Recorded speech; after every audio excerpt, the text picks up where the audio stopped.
تو شیطان کہتا ہے کہ یا اللہ تو نے مجھے جو گمراہ کیا،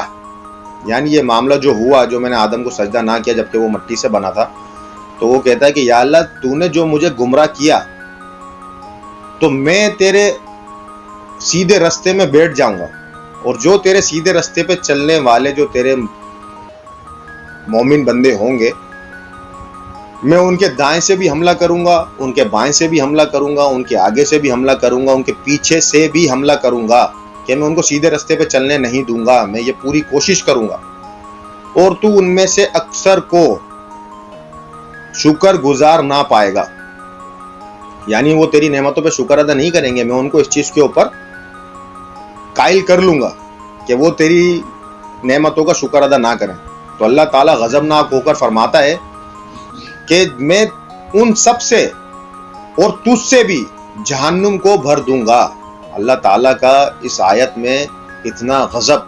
اس آیت سے کلیئرلی واضح ہوتا ہے کہ اللہ تعالیٰ نے فرمایا کہ جو راہ سے بھٹکے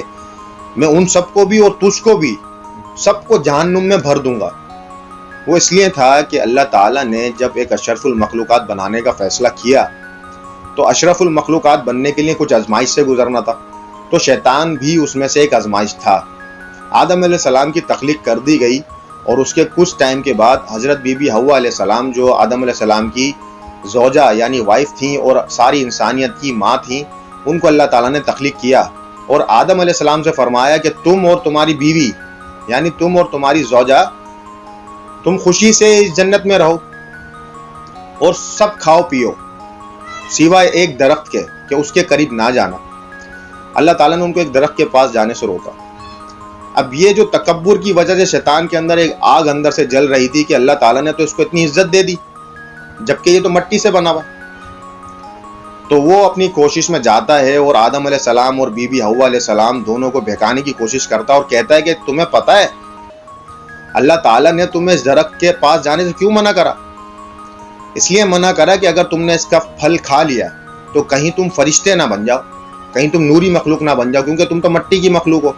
وہ ہمیں نیچے دکھانے کی کوشش کر رہا تھا، آدم علیہ السلام کو یہ بات کہہ رہا تھا کہ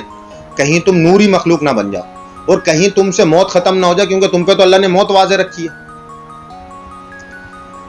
آدم علیہ السلام اور بی بی حوا علیہ السلام جنت میں رہ رہے تھے، لیکن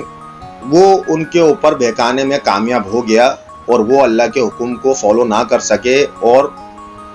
انہوں نے اس کا ایک پھل کھا لیا۔ جب اس درخت کا پھل کھایا تو اس سے ہوا یہ کہ جو آدم علیہ السلام اور بی بی حوا علیہ السلام کی جو شرمگاہیں اللہ تعالیٰ نے پوشیدہ رکھی تھی وہ ان دونوں کے سامنے واضح ہو گئی۔ یہ کوئی گناہ کا کام نہیں ہے، اللہ تعالیٰ پہلے فرما رہا ہے کہ ہم نے آپ کی بیوی کو اور آپ کو جنت میں رکھ دیا اور آپ یہاں پر خوشی سے رہیں، سب کھائیں پیئیں، بس اس درخت کے پاس مت جائیے گا۔ تو یہ جو ہے ہماری جو بچے ہیں یہ اپنا مائنڈ کلیئر کر لیں، وہ یہاں پر میاں بیوی ہیں، لیکن اللہ تعالیٰ نے ان کو اس فروٹ کھانے سے منع کیا تھا، یعنی اس جگہ پہ جانے سے منع کیا تھا۔ اب یہ اللہ تعالیٰ کی ایک پوری مصلحت ہے کہ اللہ تعالیٰ ایک پوری پلاننگ کے ذریعے ہمارے ماں باپ کو جہاں پر جس جنت میں اللہ تعالیٰ نے ان کو رکھا وہاں سے اس زمین پر بھیج رہا ہے جس زمین پہ انہوں نے آزمائش سے گزرنا۔ شیطان اپنے اس حربے میں کامیاب ہو گیا اور ہمیں اس آسائشوں والی زندگی جس کو اللہ تعالیٰ فرما رہا ہے کہ جنت میں وہ رہتے تھے، کیونکہ نہ وہ وہاں کماتے تھے، نہ ان کی وہاں جنگ تھی، نہ کسی چیز کی ان کو محنت کرنی تھی، سکون سے وہ لوگ وہاں رہتے تھے۔ شیطان نے جنت سے نکلوا دیا۔ اب اللہ تعالیٰ نے فرمایا کہ تم سب یہاں سے اتر جاؤ۔ جس جنت میں یہ لوگ تھے، یعنی جس زمین پر یہ لوگ تھے، بیسیکلی